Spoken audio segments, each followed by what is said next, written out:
ओली का तीसरा दिन है, आचार्य पद का दिन है। परमात्मा यानी अरिहंत परमात्मा की गैर हाजिरी में जो शासन की धुरा को चलाते हुए हम तक धर्म पहुंचाते हैं, ऐसे आचार्य के चरणों में कोटि कोटि वंदन करते हैं। अभी हम अपनी चिंतन यात्रा को आगे बढ़ाते हैं कि रूप सुंदरी अपने जमाई के कुल के बारे में जानकर बहुत ही खुश हुई और अपने भाई पुण्यपाल राजा को जाके सारी बातें बताती हैं। भाणेज जमाई को लेने की पूरी तैयारी के साथ वह जाते हैं और बहुमान से उसे लेकर आते हैं। इधर शिपाल और मैना खुश होते हैं और एक दिन झरोखे में बैठे हुए और प्रजापाल राजा ने मैना को देखा। मैना को शिपाल के साथ देखकर खुद को धिक्कारने लगे कि मैंने ही गलती करी कि जिसको कुष्टी के साथ शादी करवाई थी वह आज अचानक सुंदर पुरुष के साथ बैठी हुई है। पुण्यपाल राजा ने प्रजापाल को देखा और उन्हें बिठाकर सारी बातें बताई। तब राजा का क्रोध शांत हो गया। अभी एक दिन की बात है कि शिपाल राजा नगर में टहल रहे हैं और अचानक एक कन्या अपनी माता को पूछती है कि यह देव जैसा महापुरुष कौन है। देव है, इंद्र है, चक्रवर्ती है, कौन है?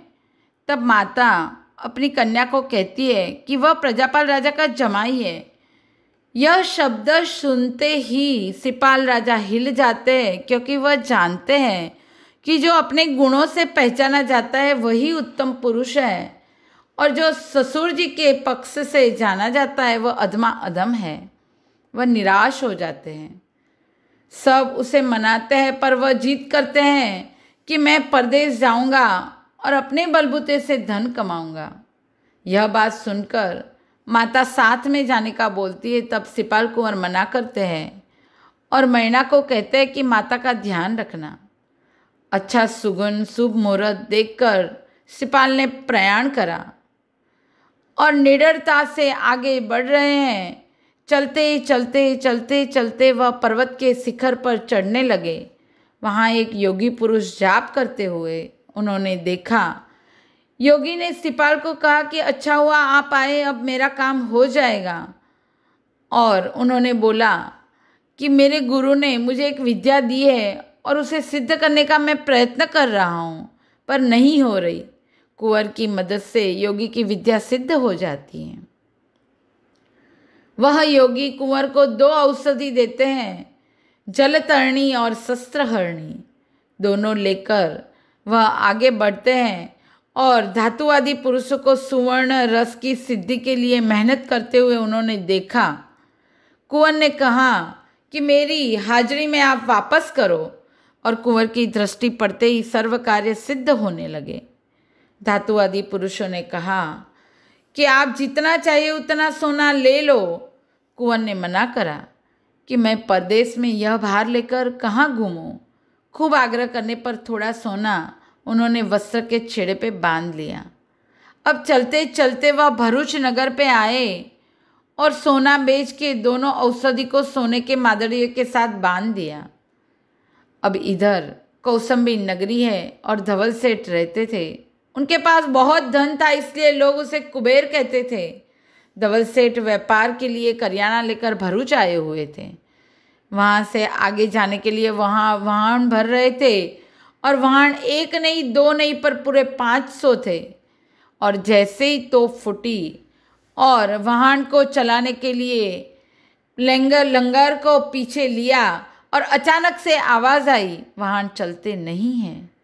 धवल सेठ चिंतित हो गए। सिकोतरी देवी को पूछने गए, तब देवी ने बताया कि 32 लक्षणीय पुरुष का बलिदान देना होगा। अभी धवल सेठ भेंटना लेकर राजा के पास गए और कोई परदेसी की बलि चढ़ाने को राजा ने बोला। वह ढूंढने को सैनिकों को भेजते हैं।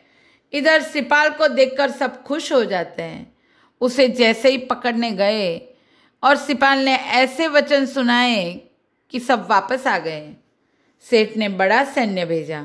कुंवर ने सभी सैनिकों को हरा दिया अब सब हार गए। तब धवल सेठ खुद आते हैं और कुंवर को कहते हैं कि मेरे अपराध को क्षमा करो और मेरे वाहन को बचा लो, उसके बदले में आपको लाख सोना मोहर देंगे। शिपाल ने नवपत जी का जाप किया और सिंह गर्जना करी और वह सुनकर दुष्ट देवी चली गई। वाहन तैरने लगे। धवल सेठ खुश हो जाते हैं। उसने लाख सोना मोहर दे दी और कुंवर को साथ में चलने की विनती करी। दोनों आगे बढ़ते हैं और थोड़ी ही देर में बब्बरकोट मंदिर आया और धवल सेठ दरिया के किनारे वाहन को उतारने का बोलते हैं और मीठा पानी और लकड़े लेने के लिए सभी उतरते हैं। उतने में बब्बर राजा के आदमी बंदर का दान मांगने लगे। धवल सेठ ने मना कर दिया। राजा के सैनिक ने सभी को मारा और सेठ को वृक्ष के नीचे उल्टा लटका दिया। थोड़ी ही देर में वहाँ सिपाल राजा आए और पूछा कि आपका धन अगर मैं छुड़वाऊँ तो आप मुझे क्या दोगे? सेठ ने कहा कि मैं 500 वाहन जो है वह बेच के उसका आधा भाग आपको दे दूंगा। सिपाल ने सैन्य के साथ लड़ाई करके महाकाल को हराया और औषधि के प्रताप से उसको जरा सी भी खरोच नहीं आई।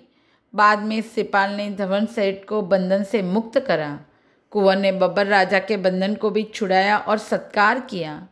जो भाग गए थे वह सभी को धवल सेठ ने निकाला और सिपाल ने 250 वाहन की रखवाली के लिए पगार देकर उन सभी को रख लिया। राजा ने भी सिपाल कुंवर को अपने नगर में बुलाया और आक्ता स्वागता की। यह सुनकर धवल सेठ बोला कि रत्नदीप बहुत दूर है और इधर जाने को मुलतवी रखो। कुंवर ने धवल सेठ को इनकार किया और राजा की बात का स्वीकार कर लिया। राजा ने खूब आदर भाव से नगर को सजाया और हर्षोल्लास से कुंवर को खाना खिलाया और अपनी कन्या का दान दिया। कुंवर ने कहा, बिना कुल जाने आप कन्या को क्यों दे रहे हो? तब राजा ने कहा कि अच्छे कुल के आप हो वह आपके लक्षण से ही पता चल रहा है। और मदन सेना का हाथ सिपाल कुंवर के हाथ में दे दिया और मदन सेना को विदाई करवाई और शुभ वचन और भाव से भेजा। इधर धवल सेठ सिपाल कुंवर की रिद्धि सिद्धि देखकर क्या करते हैं और कैसे उनके साथ सिपाल कुंवर पेश आते हैं वो हम कल की चिंतन यात्रा में देखेंगे। आज के लिए इतना ही। आज का यह रास का एक ही मॉरल है कि जीवन में धर्म के प्रभाव से मुश्किलें में भी रास्ता मिलता है और भव समुद्र को आसानी से पार कर सकते हैं। इसलिए हमें कभी भी धर्म का साथ नहीं छोड़ना है और परमात्मा की भक्ति करते हुए हमें मोक्ष मार्ग पे आगे बढ़ना है। तो आप सभी आज आचार्य पद के दिन सभी आचार्यों जो प्राचीन अर्वाचीन जो भी आचार्य हैं उनको याद करते हुए, उपकारी गुरुदेव को याद करते हुए उन सभी के गुणों को बिरदाते हुए अपने जीवन को सफल करें। यही शुभ मंगल भावना के साथ शुभम भवतु।